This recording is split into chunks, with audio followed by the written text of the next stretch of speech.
ምርጫ፣ ቅድመ ምርጫ፣ የምርጫ ዕለትና ድህረ ምርጫ በሚል 3 ሂደቶች ያሉት ሲሆን ኢትዮጵያም የቅድመ ምርጫ ሂደቱን አጠናቃ የምርጫውን ዕለት ልታስተናግድ የቀሯት በጣት ከሚቆጠሩ ቀናት ያነሰ ጊዜ ነው። በቅድመ ምርጫ ዑደት ውስጥ ምርጫ ከመከናወኑ በፊት ያሉት 4 የመጨረሻ ቀናት ደግሞ የጥሞና ወቅት ይባላሉ። በአዲስ አበባ ዩኒቨርሲቲ የሰላምና ደህንነት መምህርና ተመራማሪው ዶክተር ሙሉጌታ አየለ እንደሚሉት ይህ ወቅት የፖለቲካ ፓርቲዎች ሲያካሂዱ የቆዩትን የምርጫ ክርክርና የምረጡ እንቅስቃሴ አጠናቀው ለመራጩ ህዝብ የማሰላሰያ ጊዜ የሚሰጡበት፣ ምርጫ ቦርድና ባለድርሻ አካላትም ዝግጅታቸውን የሚያጠናቅቁበት ወቅት ነው።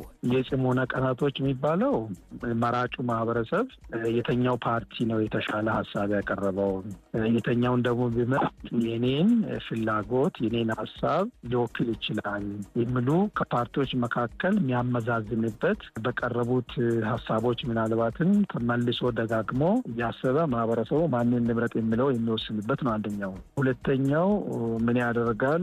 የምርጫ ቦርድን የተለያዩ ቁሳቁሶች ያልደረሱባቸው ካሉ እነዚህ ነገሮች ያደርሳል። በእነዚህ የጽሞና ጊዜያቶች ውስጥ ጸጥታ አካላቶችን ተመሳሳይ መልኩ የምርጫ ጣቢያዎችን፣ የምርጫ ክልሎችን ያለውን የሰላም ሁኔታ ይከታተላል። የመጨረሻው የተሻለ ነው የሚለውን ለመወሰን እድል ይሰጣል ማለት ነው። ይሄ በተለይ ጽሞና ጊዜ የሚባለው የዲሞክራሲ ልምምዱን ወደፊት አንድ እርምጃ ያራምዳል ተብሎ የሚጠበቀው 7ኛው ጠቅላላ ምርጫ ላይ የፖለቲካ ፓርቲዎች ሲያደርጉ የነበረውን ቅስቀሳና ክርክር የተከታተሉ መራጮችም ካርዳቸውን በዕለቱ ለመጠቀም ቀኑን በመጠባበቅ ላይ መሆናቸውን ነግረውናል። ራሴንም ቤተሰቦችንም ትልቁን ተሳትፎ እንዲያደርጉና እንዲመርጡ እንዲመዘገቡ ግፊት አድርጊያለሁ። ለግንቦት 24 ለመምረጥ የሚመስለኝም ፓርቲ ለመምረጥ በዝግጅት ላይ ነኝ። እንደ ማንኛውም ዜጋ ካርዶ ስጃለሁ። ያንን ደግሞ በእለቱ የመመለስ ግዴታ አለብኝ። ሰው የሚፈልገውን ያመነበትን ይሆነኛል ይበጀኛል ያለውን ፓርቲ መምረጥ መቻል አለበት። በዚህም ደግሞ ድርሻዬን እወጣለሁ። በጥሞና ወቅት የፖለቲካ ፓርቲዎች ማንኛውም አይነት የምርጫ ቅስቀሳ ማድረግ እንደማይፈቀድላቸው የነገሩን የሰላምና ደህንነት መምህርና ተመራማሪው ዶክተር ሙሉጌታ አየለ ይህም የሰከነ መራጭ እንዲኖር ያስችላል ይላሉ። በምርጫ ቦርድ ሕግ የተፈቀደው የአደባባይ ቅስቀሳዎች፣ የቤት ውስጥ ቅስቀሳዎች አልቀዋል።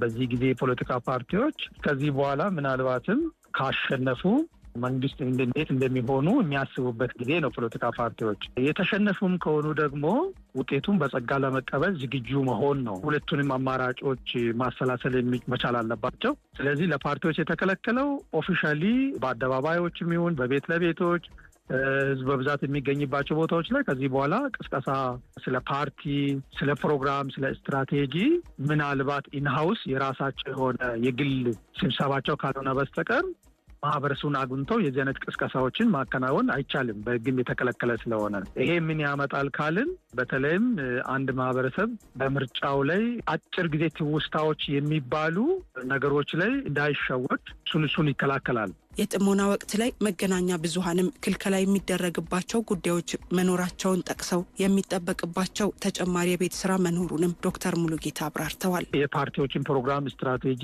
ጉዳዮችን አስተላልፉ በቀጥታ ሚዲያዎች ግን ምን ያደርጋሉ? ማህበረሰቡ የቀሩ ቀናቶች ይሄ እንደሆነ፣ ምርጫ ሲመረጥ ይሄ እንደሆነ፣ ማህበረሰቡ የዛን ቀን መውጣት እንዳለበት፣ የጸጥታ አካላት ያሉበትን ዝግጁነት ለምሳሌ ጸጥታውን ለማስከበር ምን እንደሆነ፣ ምናልባት ደግሞ ምርጫ ቦርድ ስርጭቱ ምን ይመስላል፣ የምርጫ ቦርድ ቁሳቁሶች በየምርጫ ጣቢያው የምርጫ ክልሉ መድረሳቸውን፣ አስመራጮች የምንላቸው በተለይ በምርጫ ጣቢያው ላይ አስመራጮች በቂ ቁጥር መኖራቸውን ቼክ እያደረገ በየአካባቢው ማህበረሰቡ እየተዟዟረ ያንን ነገር ኦብዘርቭ ማድረግና የዛን ቀን በጠዋት መውጣት እንዳለበት፣ በተለይ ከሁሉ በላይ ተደጋጋሚ ሚዲያዎች መሆን ያለበት የምርጫ ቦርድ የሚሰጣቸውን መግለጫዎች የምርጫ ቦርድ በተለይም ከሁሉ በላይ ምን መደረግ አለበት የሚለውን እሱን በትክክል ተደጋጋሚ ከሌሎች ፕሮግራሞች ቅድሚያ ሰጥተው ማህበረሰቡን ማንቃት ይጠበቅባቸዋል። ሚዲያዎች ምርጫውን ነጻ፣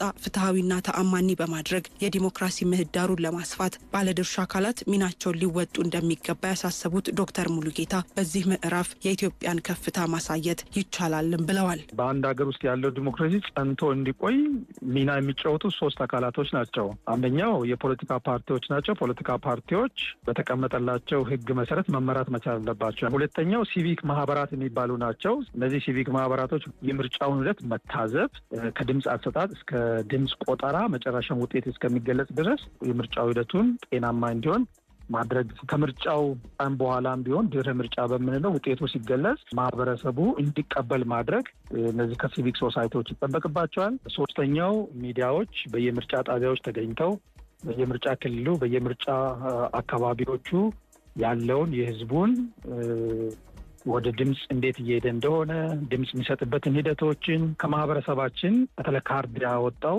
እንደ ማህበረሰብ በሚፈቅደው አግባብ ድምፅ መስጠት ያ ሲሆን ድህረ ምርጫው ፍጹም ጤናማ ይሆናል። በዚህ ሁሉ መካከል ውስጥ ታላቁ አሸናፊዋ ኢትዮጵያ ትሆናለች። የዲሞክራሲ ስርዓቱም ያበበ የተሻለ ይሆናል። ዕለተ ሰኞ ግንቦት 24 ቀን 2018 ዓ.ም ኢትዮጵያ ከ50 ሚሊዮን በላይ ዜጎቿን ለምርጫ ታሰልፋለች።